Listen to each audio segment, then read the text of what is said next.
Жолооч Лиза руу хараад инэв. Яагаад гэвэл охин хатуу ширүүн хөгшин хүн шиг ярьж байгаа.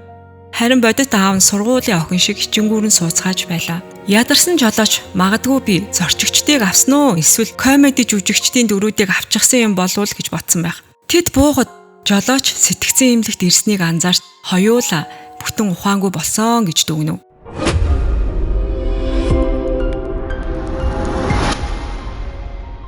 Бяцхан Лизагийн түүхэн түүний аав суугатай хамтдаа мэдэрдэг байсан намуухан дулаахан мөчүүдээс эхэлдэг. Тэр хоёрын өдөр хоногуд энгийн хэрнээ нандин аз жаргалаар дүүрэн өнгөрдөг байсан бөгөөд тэр мөчүүд бараг цаг хугацаагүй мэт санагддаг байв.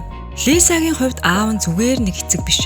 Харин түүний бүхэл бүтэн ертөнц байлаа. Түүний хайр маш нэг гинэн хязгааргүй байсан тул нэг өдөр хүүхдийн чин сэтгэлээсээ том болоод аавтайгаа гэрлэнэ гэж хүсэж байгаагаа хэлж байв. Харин одоо цагт сууга энэ хуучин бичлэгийг нулимс туслуулан үзэж байна. Учир нь одоо бүх зүйл өөр болсон. Лиза бараг түүнтэй ярьдгүй болсон байв. Тэр бүхэл хувцаа хүртэл хамт угаалгах дург болсон. Ээж нь хүртэл Лиза өөрөө ингэж хүссэн гэж суугаад хэлжээ. Үүнийг сонсоод сууга хэрвээ ямар нэг хүсэлт байвал яагаад шууд өөрт нь хэлж болохгүй юм бэ гэж Лизагаас асуув. Харин Лиза зүгээр л орхи. Дахиж энэ талаар битгий яриараа гэж хэлээд явчихв. Үүний дараа тэр хоёр бэлдэж уух зүйлээ аваад сургууль болон ажил руугаа гарцгаав. Тэд үргэлж адилхан замаар хамт алхдаг байсан ч энэ үед Лиза аавыгаа огт тоохгүй утсандаа бүрэн анхаарлаа хандуулж байв. Тэр бүхэл галт тэргэнд хүртэл аавтайгаа нэг хаалгаар суусангүй. Энэ бүхнийг харах суугагийн зүрхийг үнэхээр шархлуулж байлаа. Сургууль дээр найзтайгаа ярьж байхдаа Лиза гинэт бүдэрч унжээ. Тэр үед Жохо гэдэг хүү урагш гарч ирэн гараа сунгаж туслахыг оролдов. Түүнийг хараад Лиза ичингүүрэн улаад шууд гүгээ явчихв.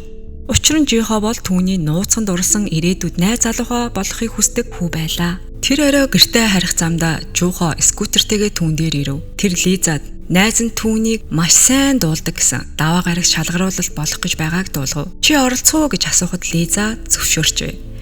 Жохо яваад өгөхөд Лиза түүнийг ширтэнгээ өөрийн ирэхгүй инээмсэглсээр байв. Яг тэр үед аав нь болох сүүгөө гарч ирээд яагаад ингэж инээгээд байгаа юм бэ гэж асуув. Лиза асуултыг тоосонгүй зүгээр л урагш алхасаар байв. Яг тэр мөчөд тэр хоёр хоёулаа ээжээс нь өвөө нүвцөн гэсэн мессеж авлаа. Тэр орой тэд очиход өвөө зүгээр ноцтой зүйл болоогүй байв. Суугагийн эхнэр тэр шөнө аав дээрээ үлдэнэ. Харин Суугаг Лизаг дагуулад гэртээ харгиж хэлв. Тэр муу ирсэн цагаасаа хойш утсандаа наалцсан Лизаг ажиглан харлаа.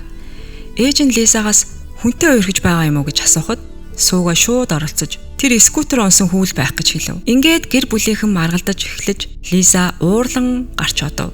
Аав нь араас нь дагаж очиод өөрийнх нь төлөө бүхнийг хийж байгаа. Иймэрхүү үерхэлд анхаарахаас илүү хичээлдээ анхаарах ёстой гэж тайлбарлахыг оролдов. Лиза уур нь хурж чихвчээ зүгээд хөгжим сонсож эхлэв. Төвчээрээ алдсан Сууга чихвчээг нь булааж аваад газар шиdən хагаллаа. Дараа нь чи ганцхан өдөр ч гэсэн миний амьдралаар амьдарч үзвэл би чиний төлөө хичнээн их золиос гаргасныг ойлгоно гэж хэлв. Үүнтэй адил уурлсан Лиза харин та нэг өдөр миний амьдралаар амьдарч үзвэл ямар хэцүү байдгийг ойлгоно гэж хариу барив. Тэд ширүүн маргалдаж эхэллээ. Асар том хуучин модны дор зогсож байтал нэг настай өвгөн ирээд энэ мод нь хэдэн 100 настай бөгөөд модны дор хүсэл хийвэл биелдэгэ гэж ярьсан юм. Гэвч аав охин хоёр аль аль нь тоосонгүй зүгээр л алхаад явчихв. Төд удаагүй гэрлүүгээ машинаар явж байтал осол гарав. Сууга имлэгт ухаан орох үедээ өөрийгөө эвгүй мэдэрч эхэлжээ. Дуу хоолой нь хүндэрч толинд өөрийгөө хараад шоконд оров. Суугагийн бие хിവэрэ байсан ч дотор нь охин Лизагийнх нь сүнс орсон байв. Удалгүй Лизаач гарч ирэв. Би дотор нь аавынхын сүнс ороод тэд солигдсон байлаа. Тэр хоёр бие биедээ итгэж адан харж зогслоо. Хоёулаа сэтгэлээр унсан хിവэр сууж байв. Лиза, энэ магадгүй зүүд байхаа та миний хацрыг чимхээд ихтэй гэв. Өвдөлт нь мэдээж бодит гэдгийг батлав. Лиза эмчит очихыг санал гаргахад аав нь зөвшөөрсөнгүй. Хинч тэдэнд итгэхгүй. Тэднийг сэтгцэн эмнэлэгт хүргэнэ гэж хэлв. Тэр мөчид Сууга нэг санаа олж хоёул такси хөслөн яв. Гэвч аав нь өөрийгөө охины бие дотор байгаагаа мартсан бөгөөд жолоочд том хүн шиг ярьж эхэлжээ. Тэр таксинд тамхи татахгүй байхыг анхааруулж дотор нь жаахан охин сууж байгааг харахгүй байна уу гэж асуув. Жолооч Лиза руу хараад инэв. Яагаад гэвэл охин хатуу ширүүн хөгшин хүн шиг ярьж байгаа. Харин бодит аав нь сургуулийн охин шиг хичэнгүүрэн сууцгааж байлаа. Ядарсан жолооч магадгүй би зорчигчдыг авсан уу эсвэл комеди жүжигчдийн дөрүүдийг авчихсан юм болов гэж бодсон байх. Тэд буугад жолооч сэтгцэн имлэгт ирснийг анзаарч хоёулаа бүтэн ухаангүй болсон гэж дүгнэв. Дотор нь тэд сэтгцэн эмчтэй уулзахаар орлоо. Сууга эмчтэй танил байсан тул бүгдийг тайлбарлав. Гэвч эмч инээж худлаа яриха бойл гээд тоосонгүй. Тэр Сууга ба охин нь зүгээр тоглоом хийж байна гэж бодсон юм. Сууга хуучин нууцуудыг нь сануулж үзсэн ч эмч итгэсэнгүй хിവэр л байв. Тэр бүр сувилагчийг дуудан Лиза гаргахыг оролдов. Сууга сүлдээ 20 жилийн өмнө өөрт нь гэрлэх гэж байсан мөнгөний шуналтай эмэгтэйн талаар сануулж тэр эмэгтэйгийнх нь нууцыг мэдсэн өөрийнх нь гавьяа байсныг хэлсэн ч итгэсэнгүй. Тэр бүр чи энэ сувилагчийг эмгэн шиг царайтай гэж хэлж байсан бидтэй гэв. Удахгүй хаалж хаях болно гэж хүртэл ярьсан тухайн дурдв. Энийг сонсоод сувилагч уур нь хүрч эмч үнэхээр намайг ингэж боддгийн бидтэйгээ дуурлав. Үүнийг сонссон эмч сандарч Суугаг зодож одоо чи энэ бүхнийг охиндоо ч хэлчихлээ гэж хашгичв. Энэ мөчид Лизагийн аав хяналтаа алдсан бөгөөд эмчийг цохиж охиноос нь хол байх ёстой гэж хашгирч эхлэв. Ингээд тэд хоёулаа эмнэлгээс хөөгдлөө. Дараа нэг дэлгүүрт аавынхаа биед байгаа Лиза ундаа авах гээд оров. Охиныхоо биед байгаа аав нь ч гэсэн шар ариг аваад бичүүлэх гэж байв. Гэвч худалдагч насан туршаагүй хүн арих авч болохгүй гэж татгалзав. Яг тэр үед Лиза ирв. Сууга түүнд авч өгөхийг гуйсан ч Лиза уурлаа. Чи миний биед байгаа. Тиймээс арих битгий уугаарай гэж санууллаа.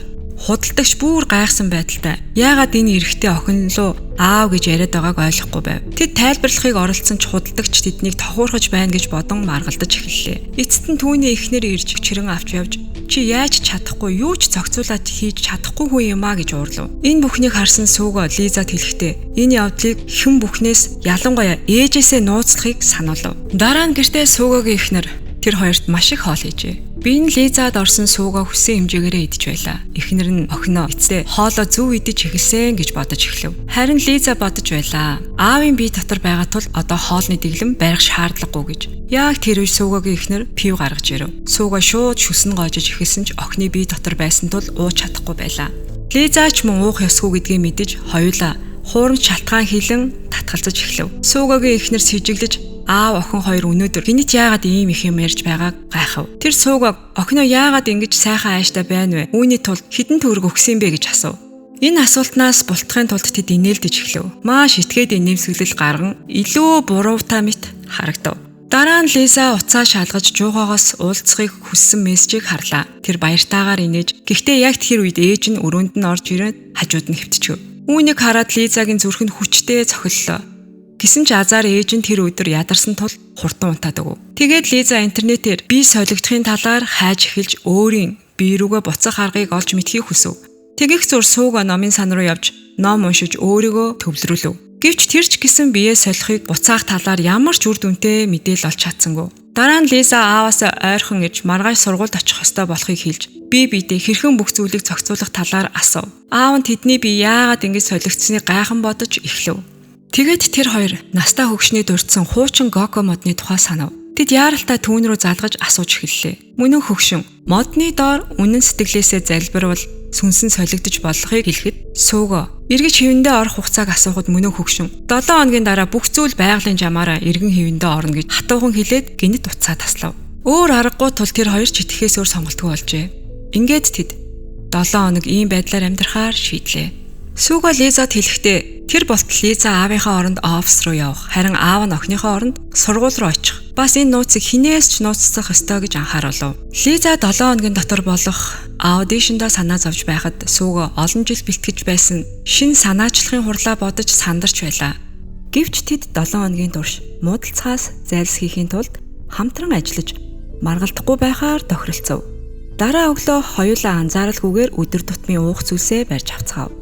Суугагийн эхнэр хинийн юу уудгийг сануулсан тул тэд бие биедээ уух зүйлээ солилцсон уужээ. Дараа нь тэд гэрээс гарч офис руу явах замдаа Лиза чихвчээ зөв. Лиза аавда шатгаар болгоомжтой учир нь юуп нь хит богино байна штэ гэж хэлв. Аав нь чи ийм богино юуп өмсөх ёсгүй шүү гэж хурц хариулж энэ үеийн хүүхдүүд яагаад ийм бодлогогүй юм бэ гэж бодов. Алхаж явсаар Лиза аавда найзуудтайгаа ярьж байхдаа урт өгүүлбэр хэрэглэхгүй харин лол гэх мэт тренд үс хэрэглэж ойлгохгүй зүйл гарах юм бол зүгээр л инээх хэрэгтэй гэж тайлбарлав. Мөн шалгаруултан дээр найз Жин оролцсон. Тэгэхээр хин нэг юм асуувал хамгаалах хэрэгтэй юм шүү гэж сануулв. Үүний дараа Сууга Лизад ажлынхаа талаар зөвлөгөө өгч байв. Тэр дарга ажилд алгавал олон юм ярилгүй бүхнээ дайжлан ажиллах болно л гэж хэлэх хэрэгтэйг тайлбарлав. Мөн утсан дээрээ тэмдэглэл бичсэн тул ойлгохгүй зүйл гарвал залгаад асууж болно гэж хэлээд тэд уцаа солилцжээ. Лиза аавда надад ирсэн мессежийг шалгаж болохгүй. Жихот хачин юм битгий бич гэж санууллаа. Сүүгээ амлалт өгөөд итгэлтэй алхаж өмнө нь сургуульд сурч байсан болохоор асуудалгүй болох байх гэж бодоод Лизагийн биеэр сургууль руу явлаа. Тэгэх зуур Лиза аавынхаа офис руу очив.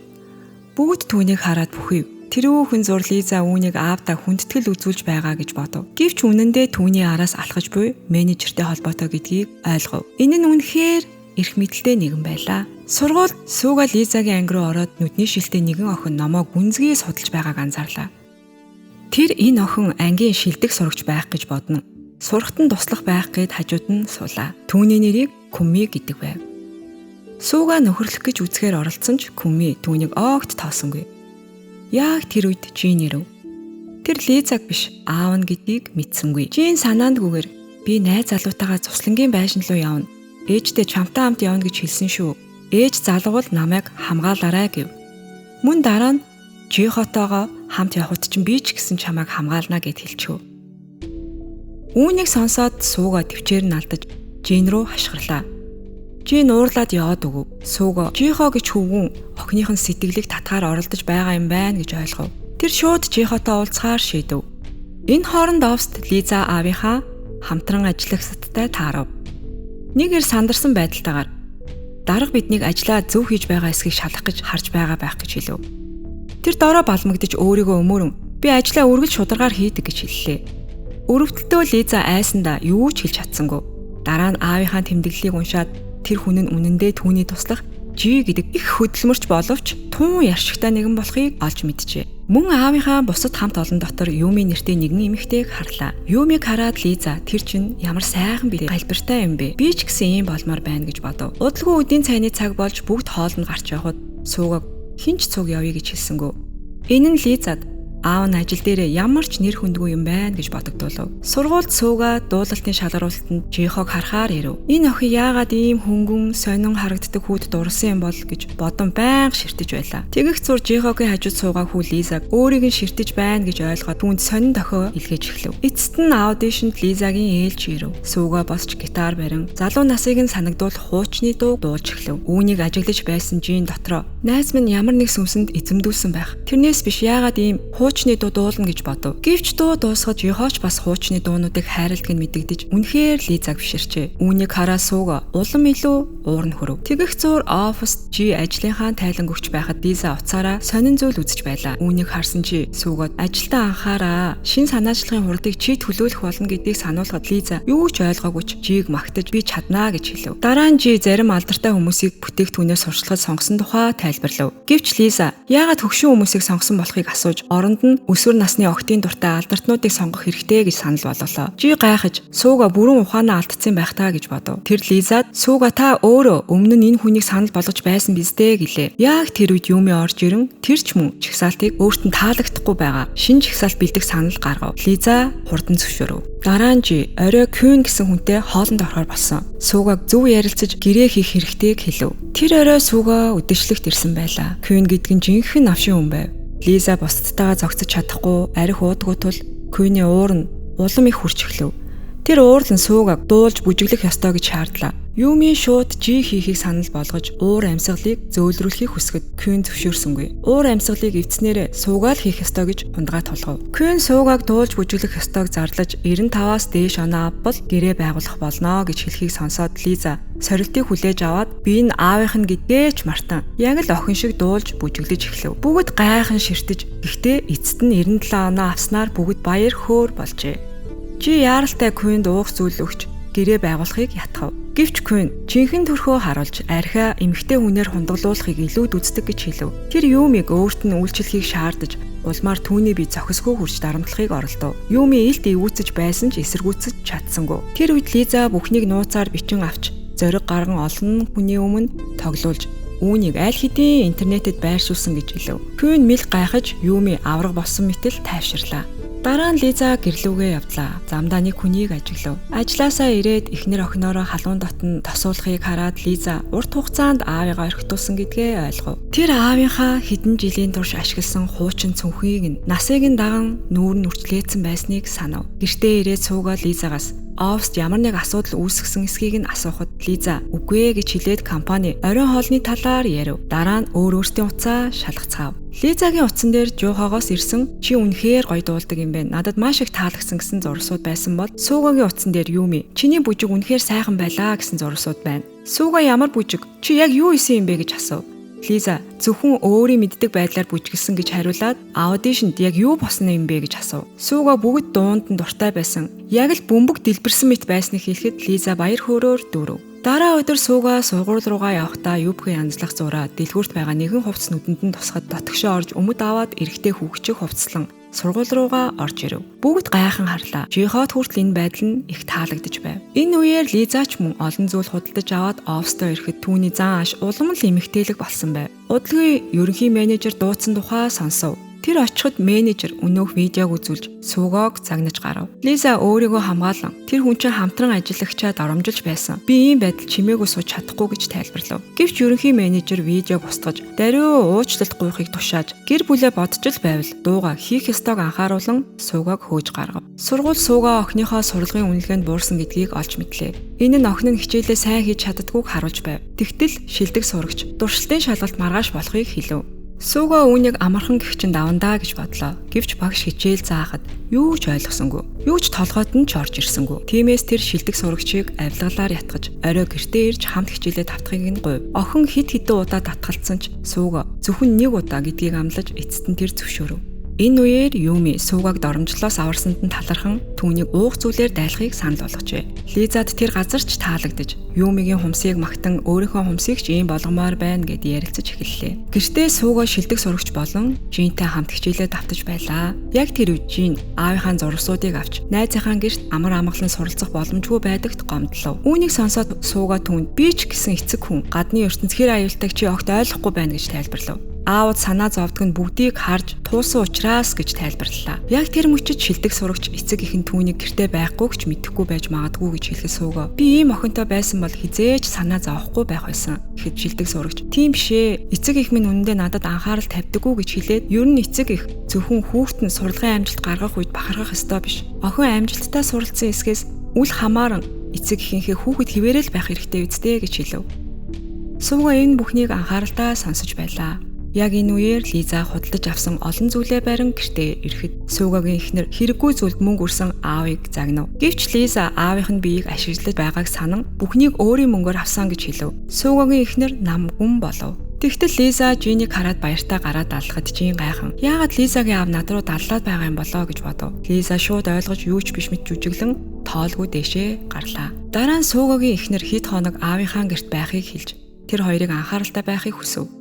Гэвч Суугаа Лизаг биеийг нь буруу ашиглаж мөнгө үрж байгааг анзаараад түүнийг дуудаж мөнгө өрөхгүй байхыг сануулв. Мөн туршилтын шалгалт маргааш болно. Гэхдээ он сурдаг найзыг нь гэртээ авч ирсэн учраас сайн суралцах аргыг зааж өгөө хэлв. Лиза таал оролт би үзнэ гэж хариулв. Эцэст нь шалгалтын өдөр ирхэн тэр Суугаа бэлэн байсан ч асуултын хуудас ширээн дээр ирмэгц итгэлээ алдлаа. Нэг ч асуултад хариулж чадахгүйгээ харж байв. Үнэхээр их айж байсан ч энэ мөчөд сэтгэлийн хүчээр шалгалтаа даван гарахыг оролдов. Энэ үеэр Лиза аав нь би дотор нь яаж байгаа бол доо гэж санаа зовж байв. Яг тэр үед Жүү ирээд дээр рүү гараад иргэв. Түүнийг очиход ямар аргаар ийм амжилт гаргасан тухайн асуув. Өчигдөр орой Юмитай хамт чи ууж байсан биз дээ гэв. Юми өмнө нь Суугаад огт дургүй. Кофенд нь хүртэл нулимдаг байсан. Гэвч одоо ч хамт чихтэйхэн дуртай болоод зогсохгүй. Уух зүйл хүртэл урьсан байх юм. Жүү ойртож очиод яг ямар ичид хэрэгэлсэн юм бэ гэж асуув. Үүнийг сонсоод Лиза Жигийн Юмид дурсан гэдгийг нь ойлгов. Тэр Жид Юмиг дурлуулах зөвлөгөө өгөхөөр шийдэв. Жи ирч хүчтэйгээр зөвлөгөөг дагаж Юмид тасралтгүй зурус илгээж эхлэв. Түүнд энэ нь хайрын ариун үед олсон мэтэл санагдав. Юмигийн хувьд яг л спам мессежийн хавтас ам орчихсон юм шиг л санагдаж байлаа. Тэгэх зуур Суугаа гэрлүүгөө явах замдаа Жихогоос Лизата болзоонд явахыг өрсөн зурсууд ирэхэд Суугаа охиноо түүнээс салахаар оролдон зурсуудыг устгаж орхив. Дараа нь Лиза ажлаасаа орой орж ирээд ааваасаа шалгалт хэр болсон талаар асуухад Суугаа үнэнгээ нууж сайн болсон гэд хэлчихв. Тэгээд Лиза уцаа шалгахад Жохогийн зурсуудыг аав нь зөв устгаагүйг олж хараад гайхлаа. Маргааш өглөө аав охин хоёр хамт явж байхад Лиза аавда түүнд Жихо огт таалагддгүй гэж хэлв. Харин аав нь үүнд нь маш их баярлаж байв. Оффист тэр өдөр Жи Лизагийн зөвлөгөөг дагаж Юми тасралтгүй зурус илгээж байв. Юми түүнлүү баг зэрэг инээмсэглэж байгааг Жи хараад зөвлөгөө үнэхээр гайхалтай үр дүнтэй байна даа гэж бодон баярлав.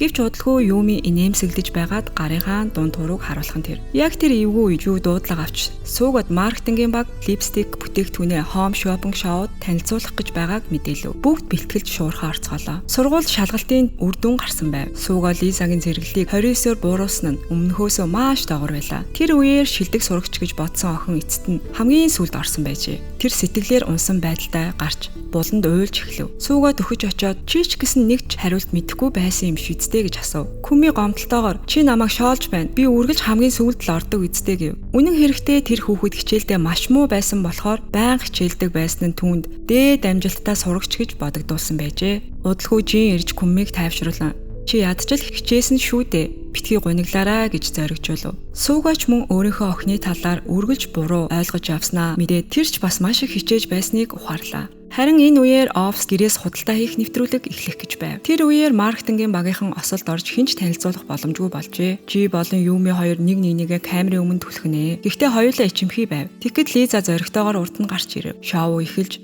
Лиза өөр нэг эмэгтэйтэй хамт бүтээгдэхүүнийг тайлбарлаж эхлэв. Гэртээ Суугогийн эхнэр нөхрөө телевизээр харж гайхширчээ. Лиза сэтгэл хөдлөлөөрөө дахин өөрийгөө Суугогийн биеэр байгаагаа мартан уруулын бодог түрхэж эмэгтэй мэт аашилж байв. Маркетингийн энэ арга амжилттай болж бүтээгдэхүүн эрэг сэтгэгдлүүдээр дүүрсэн байлаа. Тэгэхэд Сууга сургуульд дүн нь мууцнаас болж загнуулж багш нь эцэг эхт нь мэдэгдэх ёстой гэж хэлв. Сууга багшаагаа зогсоохыг оролцсон нь Лизад түүний муу сурсан дүн үр дүнгийн мэдэгдэхийг хүсэхгүй байсан юм. Гэвч багш дуудлага хийж Лизагийн аав руу залгажээ. Харин энэ үед Лиза дотроо баярлаж тэр аавда сургамж өгөх боломж олдлоо гэж бодов. Гэвч явах мөчөд чи түүнийг зогсоож өгсөн зөвлөгөө нь хэрэггүй болсон гэж хэлв. Лиза түүнд шин санаа өгч шууд Юми дээр очиод шоколад өгч сэтгэлээ илчлэхийг зөвлөв. Дараа нь Лиза гүгээ авчихв. Жи Лизагийн зөвлөгөөг дагаж Юмид шоколад өгч сэтгэлээ илчлэв. Гэвч тэр үед Юми түүнийг тоолгүй яваад өгөх жи сэтгэлээр унан хоцорлоо. Үнэн дээр Юми тэдний яриаг чагнаж байсан ба дотроо битүүхэн баярлаж байсан юм.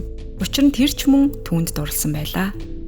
Сургуульд Лиза ирж аавыгаа багш нарын өмнө загнаж гарав. Багш нь түүнийг зогсоож Лизагийн дүн буурсан ч тэр хичээдэг сайн охин түүнийг хитрхи ширүүнээр загнах хэрэггүй гэж хэлв. Гэвч Лиза өөрийгөө хатуу эцэг мэт загнан би чиний төлөө маш их хичээдэг. Гэтэл чи сурч чадахгүй байна гэж байнга зодсоор Сууга эцэст нь одоо хангалттай гэж орилоод гараадгүй. Лиза араас нь аава гэд дуудаа яваад өгөхийг харсан багш нь гайхан яагаад Лизагийн аав охиноо аав гэж дууддаг юм болоо гэж гайхшин хоцров. Лиза тэвэн дээр гүйж очоод гараас нь татаж мөрөн дээрээ тогтчихв. Сууга түнд одоо сэтгэл чинь хансан бидтэй. Чи намаа цохиж ичгүртэй байхыг харахыг хүсэж байсан бидтэй. Одоо яасан баяртай байна уу гэж гомдолтойгоор асуув. Лиза толгоос ихсрэн үгүй тийм биш гэж хэлв. Тэрээр дүн нь өөрийнх нь буруугаас борлож буурсныг сануул эцэг нь биш гэдгийг ойлгууллаа. Дараа нь Лиза уучлал хүсэж аавда ажиллаа хийхэд би түүний хэр их хичээдэг болохыг ойлгосон гэж хэлэхэд Сууга зөөлрөн үгэнд нь сэтгэл хөдлөлөө. Гинэт Лиза хурдан бос одоо та миний оронд болзоонд явах ёстой. Эс тэгвэл жихо дахиж надтай уулзахгүй байх гэж хэлв. Сууга татгалцсан ч Лиза түүнийг шахаж хамгийн сайхан хувцаар нь хувцлаж анхааралтай бэлдээд Жихотой хамт явуулав. Жихо Лизатай хамт байгаа гэж бодоод Суугатай хамт хуучин цомгүй дүүрэн кассетны дэлгүүрт очлоо. Лиза нууцаар тэдний араас дагаж гаднаас ажиглав. Тэр өөрийн анхны болзоонд яг л ийм байх ёстой байсан гэж харамсан бодож байв. Гэхдээ оронд нь аав нь түүнийг нь идэлж байлаа. Дараа нь Сууга ядран автобусанд нойрмоглон Жихогийн мөрөн дээр толгоогоо тавиад унтаад өгөв. Үүнийг харсан Лиза бүрч сэтгэлээр унав. Тэр энэ мөчөд эцгийнх нь бие хоригдож байгаагаас илүү өөрийн биеэрээ л байх ёстой байсан юм аа л гэж бодов. Ингээд болоход Сууга ичингүүрэн одоо би явах цаг болчихлоо гэж ботнов. Нэгэн цагт өсвөр насны тэнэглэлээсээ татгалзана гэж тангаргалж байсан хүний хувьд нэг хүүгийн мөрөн дээр наалж унтна гэдэг түүний тэтгэврт гарах үеийг төсөөлж байсан зүйл огт биш байлаа. Жихо Лизаг явах гэж байхад нь түүнийг зогсоохыг оролдов. Учир нь тэр романтик зүйл хийхийг хүссэн юм. Үүнийг харсан жинхэнэ Лиза ойрлож хурдан гүйж очоод тэднийг салгав. Тэр өөрийгөө Лизагийн эцэг гэж танилцуулан сандарсан байдалтай Жихогийн гараас чичиртэл барьсан нь өөрийнхөө үнэнг баталгаажуулж байгаа мэт мэдрэгдэв. Сууга айсандаа гараа тавихыг нь шивнээд гэхдээ Лиза гараа тавихыг хүссэхгүй байлаа. Тэр Жихог гэрт хүртэл нь гартаан зууралцсаар л эцэст нь Жихо явах ёстой гэж хэлв. Тэр холдож явхад Лиза сэтгэлээр унав. Учир нь энэ нь түүний амьдралын анхны болзоо болох ёстой байсан ч тэр үүнийг зөвгөөр мэдэрч чадаагүй Сууга дотроо юмшиж байлаа. Лиза шууд өрөөндөө орж утасныхаа гэрдийг асан цонхоор Жихо дохио өвгөн баяртай гэд явуулж гин. Харанхуй байсан тул Жихо Лизаг өөрөө байна гэж бодон баяртайгаар дохин явлаа. Энэ жижиг дохио Лизаг тайвшруулсан. Тэр ч эцэгтэй баярлсан. Олон жилийн дараах ховор мөчн Суугаг инээмсэглүүлсэн. Удалгүй удаан хүлээсэн хурлын өдөр ирэв. Сууга Лизаг анхааралтай бэлдэж өөрөө бичсэн тайлангаа өгч үүнийг үг үгээр нь дагахыг нь зааварлав. Ингээд тэд үүрэгт ажилдаа гарцгаав. Сургууль Сууга хурлын талаар боцоор ангиасаа гарч яв. Компанид хурал үргэлжилж байлаа. Суугагийн ээлж ирэхэд үнэндээ Лиза Жигийн тусламжтай босож скрипт дагуу танилцуулж эхлэв. Түүний ихтгэл амжилттай явагдаж Сууга утсаар бахархалтайгаар сонсож байв. Харин $50 үнийг зарлах дээр ирэхэд Лиза баг зэрэг тэнэгэлзэв. Гэхдээ ямартаа ч тэр танилцуулгаа дуусгаж чадсан бөгөөд Сууга амьсгаа авч санаа намрав. Гэвч энэ үеэр гинтийн зүйл болов. Компани дарга бүх цаг үеийн хугацаанд унтжээ. Сэтгэл нь бухимдсан Лиза бэлдсэн тайлангаасаа гажаад энэ бүтээгдэхүүн хизээч зарагдахгүй гэж чангаар хэлв. Бүгд гайхан чимээгүй болоход даргач гинцсэрэв. Лиза үргэлжлүүлэн өнөөгийн хэрэглэгчид ийм их мөнгө өрөх тэнэг хүмүүс биш шүү дээ. Өсвөр насныхан айл хэдийн өндөр зардалтай байгаад бол үнийг бууруулахгүй бол бүтээгдэхүүн бүтлгүүднэ гэж хэлв. Сууга уцаар шивнэн зогсоохыг говьч Лиза сонссонгүй. Дарга ууралдаж эхлэв. Харин Лиза өсвөр насныхан бол компани ирээдүйн хэрэглэгчид гэж хэлсээр л байв. Хэрвээ тэд хариуцлага хүлээхийг хүсвэл эхлээд өөрсдийн хэрэглэгчтэй ойлгох хэрэгтэй гэдгийг Лиза хэлв. Тэр бүр энэ шийдвэрийн хариуцлагыг хуваараа хүлээхээ ч зарлав. Дарга түүнийг буруугүй гэдгийг хүлээн зөвшөөрсөн ч өрөөнд байгаа хинч түүний үгийг сонсоод баяртай биш байгааг тэмдэглэв. Нэг нэгээрээ гişүүд гарч явхад Лиза өөрийн үүсгэсэн өмнөөс болсныг мэдэж байлаа. Сууга сандарсан байдалтай Лизатай уулзаж түүнийг юу хийснээ мэдэж байгаа эсхийг асуув. Түүний ярианы улмаас одоо өөрийг нь болон бүх багийг нь ажлаас нь халах аюул нүүрлэж байлаа. Лиза сөхрөлтөөр зөвхөн үннээ хэлсэн гэж хариулв. Тэд дахин маргалдаж Лиза гүгээд яваад өгөв. Сууга сэтгэлээр унан сэтгэл судлаач юмч найзтайгаа уулзахаар болов. Тэд уулзахад Сууга хуучин дуу радио дээр тавьж бүжиглэж эхэлжээ. Сэтгэл судлаач гинт санаанд нор. Энэ нь яг л тэд өмнө нь хамт бүжиглэж байсан хөдөлгөөн бөгөөд Лизагийн мэдэх боломжгүй байсан гэдгийг ойлгов. Ингэснээр Суугагийн сүнс үнэхээр Лизагийн бие дотор байгаа гэдэгт итгэсэн юм аа. Өсвөр насны охины амьдралд амьдрахтаа юу сурсан тухай асуухад Сууга хичээлийн шалгалтанд төсөөлж байснаас хамаагүй хэцүү байдаг юм байна. Тэр охиныхоо зовлон дутуу үнэлж байнга сурахыг шахаж байсан нь түүний хизээж ойлгодгүй байсан юм аа гэдгээ хүлээн зөвшөөрч байв. Найз нь түүнд охинд нь яг юу хэрэгтэйг илүү анхаарч байгаарай гэж сануулв. Гэртээ Сууга Лизатай ярилцах зориг гарган оролцсон ч түүний өрөөнд орж чадалгүй гадаа чимээгүй суугаад л байв. Нөгөө талд Лиза өөрийн болонд гунигтай сууж байлаа.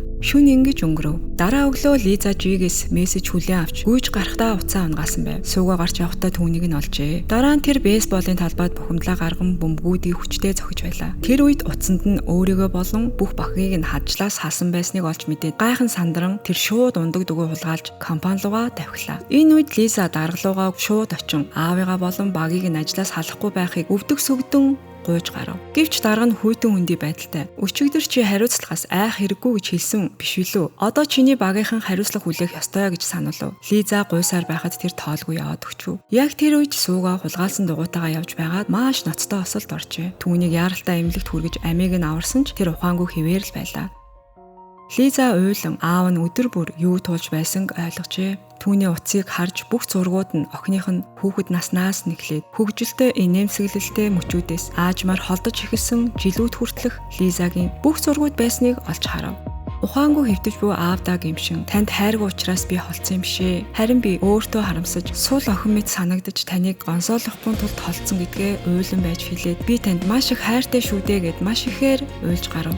Ухаангүй байсан ч Суугагийн нүднээс нулимс урсаж байв. Энэ шин өнгөрөхөд тэдний сүнс нь эргэн өөрсдийн бие рүүгээ шилжсэн байв. Үүнийгээ мэдээд тэд баяр хөөртэйгээр нэг нэгнээ тэрвэн зогслоо. Хэд хоногийн дараа удаан бодсны эцэс дарга нь Сууга болон түүний багт дахин боломж олгохоор босон төдийгүй мөн бүтээгдэхүүний үнийг бууруулахыг зөвшөөрөв. Ингээд эцэг охины хооронд инх тайван иргэн ирж тэд дахин аз жаргалтайгаар хамтдаа алхахдаг болсон байв. Аз жаргалтай болсон гэр бүл ингэж нэг урт хугацааны дараа аялал гарцгаалаа. Удалгүй дахин хэрүүл гарч эхлэв. Лизагийн ээж бухимдан хинч миний зовлонг ойлгодгүй гэж хэлв. Тэр Суугатай маргалдаж хэрвээ чи миний амьдралаар ганц өдөрч болов амьдрч үтсэн бол миний хэр их хичээж амьдрахыг ойлгох байсан гэж хэлв. Сууга үүний хариуд харин чи миний амьдралаар нэг өдөр амьдрах юм бол миний амьдрал ямар хүн хэцүү болохыг чи ойлгох байсан гэж хариулв. Яг тэр мөчид Лиза аав ээжигээ өнөөх эртний модны дор зогсож байгааг анзааран дахин сүнсэн солигдохоос хамгаалan тэр эцэг ихээ хурдан гихчин татав. Гэвч тэр үе сүнс нь аль хэдийн солигдсон байх нь тэр.